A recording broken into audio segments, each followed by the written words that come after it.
Hello students, स्वागत है आप सभी का आपके अपने चैनल टीएच क्लासेस पर। हमारा मोटो है वी टीच अचीव, यानी हम पढ़ाएं और आप सभी अपने लाइफ में सक्सेस अचीव करें। तो लेकर आ गई हूँ एक और नई वीडियो।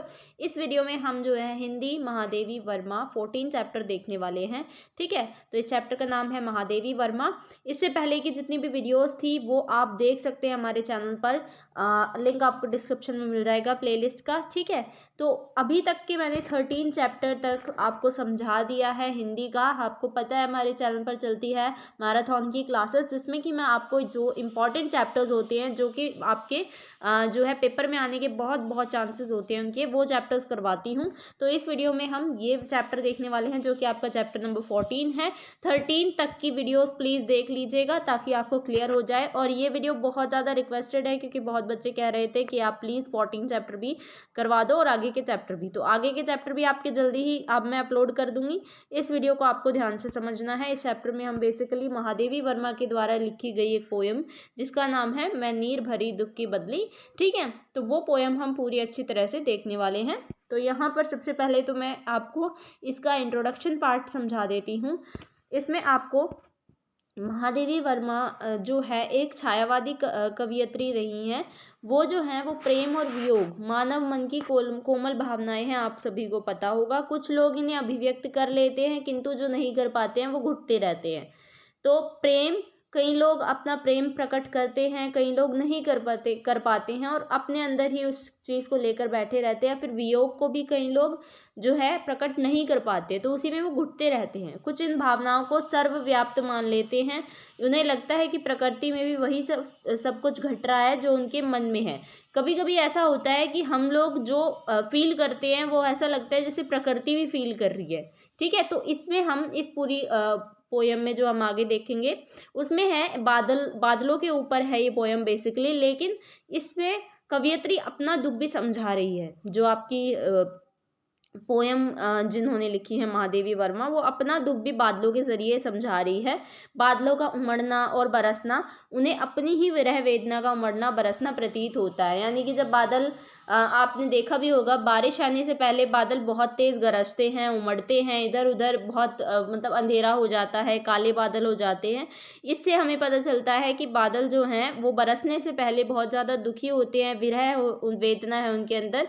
तो कवियत्री जो है वो सोचती है कि जो फील इन्हें हो रहा है, जो बादलों को फील हो रहा है, सेम मुझे भी फील हो रहा है। वे अपनी वेदना को बांटकर नवजीवन के अंकुरित होने की प्रतीक्षा करते हैं। ऐसे ही भावों का चित्रण हमें महादेवी जी की कविताओं में प्राप्त होता है। और ऐसे ही भाव हमें कहाँ से मिलते हैं? महादेवी जी की कविताएं जितनी भी हैं। आपने पंत, प्रसाद, निराला की कविताएं पढ़ते हुए छायावादी काव्य के कुछ लक्षणों की जानकारी भी प्राप्त की होगी। अभी तक हमने जो है पंत की कविताएं, प्रसाद, निराला, मैंने आपको सूर्यकांत त्रिपाठी निराला की भी कविता पढ़ाई थी, उस कविता को भी आप देख लीजिएगा अच्छी तरह। लिंक आपको प्लेलिस्ट का डिस्क्रिप्शन में मिल जाएगा। अदरवाइज आप हमारे चैनल टीएस क्लासेस पर जो है उसको देख सकते हैं, चेकआउट कर लीजिएगा। महादेवी के गीतों में भी छायावाद की स्पष्ट झलक मिलती है।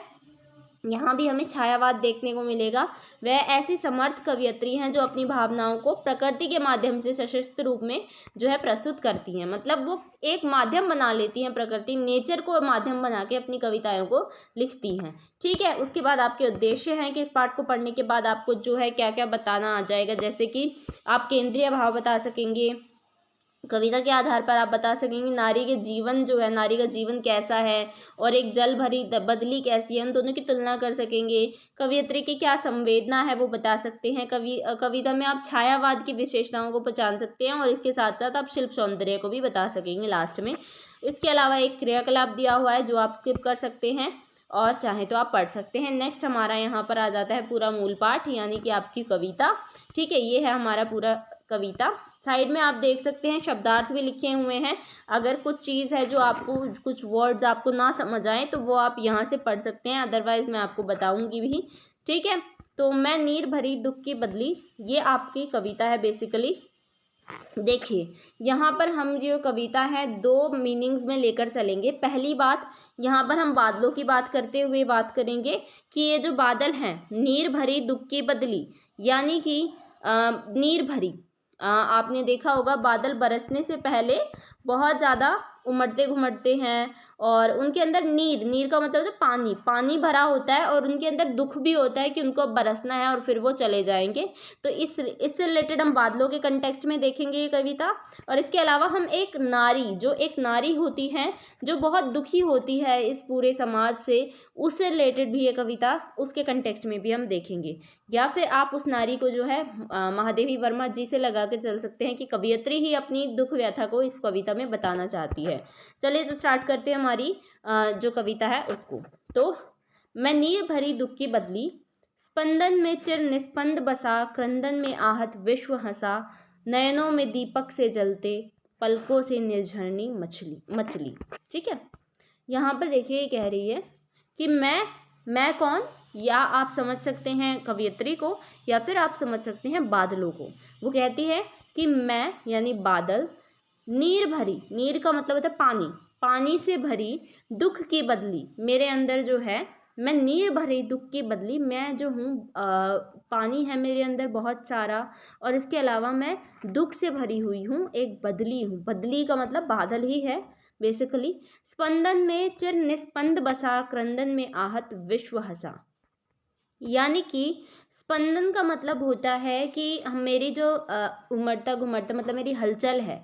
बादल कह रहे हैं कि मेरी हलचल में, चिर का मतलब होता है हृदय यानी हमारा दिल, निस्पंद का मतलब होता है सारा विश्व का मतलब सभी स्थिरता, एक तरह से हलचल में भी मेरी स्थिरता है, निस्थिरता बसी हुई है। क्रंदन में आहत विश्व हंसा, इसका मतलब ये है कि जो बादल होते हैं वो बरसते हैं, बरसने से पहले बहुत ही सुंदर दिखाई देते हैं, वो इधर उधर घूमते हैं, ठीक है, काले हो जाते हैं पूरा, उस चीज़ को देख के पूरा विश्व जो है वो हंसता है। उसी तरह हम एक नारी को लेकर चल सकते हैं कि जो एक नारी होती है वो जो है हलचल होती है, उसमें उमड़ना घुमड़ना होता है, ठीक है, लेकिन उसकी उस आहत को देख के, मतलब वो अगर परेशान भी है तो उस चीज़ को देख के कोई भी उससे कुछ नहीं पूछता, सिर्फ और सिर्फ उस पर हंसते हैं लोग। तो विश्व हंसा, ठीक है। उसके बाद अगली पंक्तियां पढ़ते हैं। नयनों में दीपक से जलते, पलकों में निर्झरनी मछली, यानी कि नयन जो है उसके दीपक से जल रहे हैं, उसके नयन दीपक से जल रहे हैं, और पलकों में निर्झरनी मछली, यानी वो कह रही हैं, बादल कह रहे हैं कि मेरे जो पलके हैं वो निर्झरनी मचल रहे हैं। मचलना का मतलब, तो इसका मतलब है कि उसके अंदर जो झरना है उसको देखकर सब लोग मचल रहे हैं। मेरा पग पग संगीत भरा, श्वासों से स्वप्न पराग झरा, नभ के नवरंग बनते बुनते दुकुल, छाया में मलय बयार पली। देखिए, मेरा पग पग संगीत भरा, यानी कि आप देखते होंगे जब बादल आते हैं तो वो इसके ऐसा लगता है देखकर कि संगीत भरा हुआ है उनके, तो उनको देखकर ऐसा लगता है पग पग जो है उनका, पग का मतलब होता है पैर, पग पग उनका संगीत भरा होता है। श्वासों से स्वप्न पराग झरा, पराग का मतलब यहाँ पर है केसर बोलते हैं पराग को। और मतलब इसका ये है कि एक तरह से उनकी जो श्वास होती, श्वास का मतलब सांसें, सांसों से भी ऐसा लगता है जैसे स्वप्न में, जो हम सपने में पराग देखते हैं, केसर देखते हैं, वो झर रहा हो पानी के जरिए। नभ के नवरंग बुनते दुकुल, नभ के नवरंग, नवरंग का मतलब है यहाँ पर इंद्रधनुष। आपने देखा होगा इंद्रधनुष में 9 रंग हैं, है ना। तो यहाँ पर इंद्रधनुष को कह रहे हैं कि नभ के नवरंग, जो नभ है, आकाश है, आकाश का जो इंद्रधनुष है। बुनते, दुकुल का मतलब होता है कपड़ा, ठीक है, दुकुल का मतलब है कपड़ा, यानी जो इंद्रधनुष है वो एक तरह से बादलों के लिए कपड़ा बुन रहे हैं, बादलों का कपड़ा हो गए हैं इंद्रधनुष। छाया में मलय बयार पली, जो छाया है इंद्रधनुष की उसमें मैं जो है पल्ली, मैं बहुत ज़्यादा उसमें अच्छे से रही। मैं क्षितिज भ्रकुटी पर घिर धूमिल, चिंता का भार बनी अविरल, रजकण पर जलकण हो बरसी, नवजीवन अंकुर बन निकली। ठीक है, तो वो कहती हैं कि मैं क्षितिज भ्रकुटी पर घिर धूमिल, यानी कि मैं अपने क्षितिज का मतलब होता है अपने लक्ष्य पर पहुंचकर एकदम से धूमिल का मतलब होता है मिट्टी की तरह मिल जाऊंगी उसमें, ठीक है। मतलब जैसे ही वो उन बादलों को बरसना होगा उस समय पे वे बरसेंगे और एक तरह से वे मिट्टी में मिल जाएंगे। चिंता का भार बनी अविरल, और इस चीज़ को देख के कई लोग चिंता भी करते हैं, चिंता का भार भी उनके ऊपर बन जाता है। रजकण पर जलकण हो बरसी, रजकण जो है उस पर मैं जल के कणों की तरह बरसती हूँ। नवजीवन अंकुर बन निकली, और एक तरह से मैं सभी को नवजीवन देती हूँ, नवजीवन अंकुर बन निकली। और आपने देखा होगा कि जो लोग होते हैं खेती बाड़ी करने वाले, उनके लिए बारिश का आना एक तरह से नया जीवन आना ही होता है ना।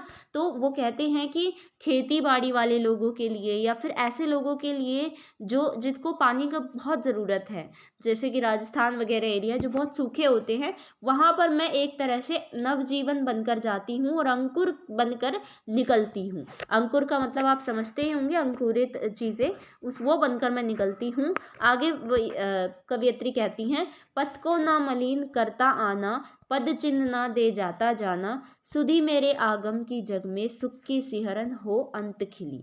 कहती हैं कवियत्री कि पथ को ना मलिन करता आना, यानी कि पथ होता है रास्ता, ठीक है।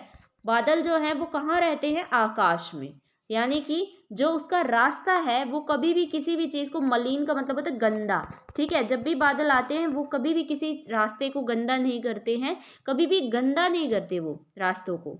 पद चिन्ह ना दे जाता जाना, और क्योंकि वो आकाश में ही घूमते हैं तो इसलिए वो कभी भी पद चिन्ह का मतलब होता है पैरों के चिन्ह नहीं बनते उनके, जब भी आते जाते हैं वो, ठीक है।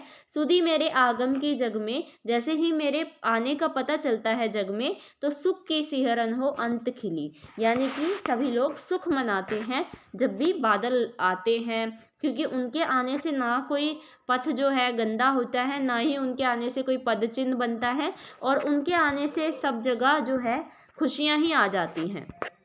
आगे लाइन्स हैं, विस्तृत नभ का कोई कोना, मेरा ना कभी अपना होना, परिचय इतना इतिहास यही, उमड़ी कल थी मिट आज चली। कहते हैं कि विस्तृत नभ का कोई कोना, विस्तृत का मतलब होता है बहुत बड़ा, विशाल, नभ है आकाश, आकाश का बहुत बड़े जो आकाश है उसका कोई कोना, मेरा ना कभी अपना होना, मेरा कभी अपना नहीं होगा। क्यों? क्योंकि जो बादल होते हैं, जो बादल हैं वो इधर से उधर, कभी ना कभी आकाश में इधर से उधर आपने बादलों को होते हुए देखा होगा, वो कभी एक जगह पे नहीं ठहरते हैं, ठीक है। तो वो कहती है कि मेरा कभी अपना नहीं होगा कोई भी कोना, क्योंकि मैं एक जगह पे ठहरती ही नहीं हूँ। इसलिए परिचय इतना ही, मतलब यही मेरा पूरा परिचय था जो हमने ऊपर पढ़ा। इतिहास भी यही है, उमड़ी कल थी मिट आज चली, मैं कल उमड़ती हूँ आज मिट चली, यानी कि आज मिट जाती हूँ। इसका मतलब इस कविता का यही है। इसमें पूरा बादलों के बारे में बताया गया है पूरी कविता में, कि मैं जो हूँ, मैं यानी कि कौन, बदली, दुख की बदली हूँ, मैं आज बरसूंगी, लेकिन बरसती हूँ तो अंकुरित नव जीवन लेकर आती हूँ सभी लोगों के लिए, ठीक है। और नव रंग जो है, यानी कि नभ के नव रंग जो हैं, यानी इंद्रधनुष, वो मेरे कपड़े हैं, और उनसे क्या होता है, उनके साथ साथ मैं पलती हूँ, ठीक है। और मैं जब गिरती हूँ नीचे तो धूमिल हो जाती हूँ, मिल जाती हूँ मिट्टी में ही। तो यही सारी चीज़ें इस कविता में बताई गई हैं पूरी। आई होप आपको समझ में आ गया हो पूरी कविता का क्या मतलब था। इसके बाद आपके कुछ बोध प्रश्न आ जाते हैं, जिनका आंसर आप मुझे नीचे कमेंट बॉक्स में लिखकर बताएंगे कि कवियत्री अपने आप को क्या मान रही है, वो अपने आप को क्या मान के चलती है पूरी पोयम में। वर्षा कब नवजीवन अंकुर बनती है, जो बारिश है वो वर्षा का मतलब बारिश, बारिश कब नवजीवन बनती है, ठीक है।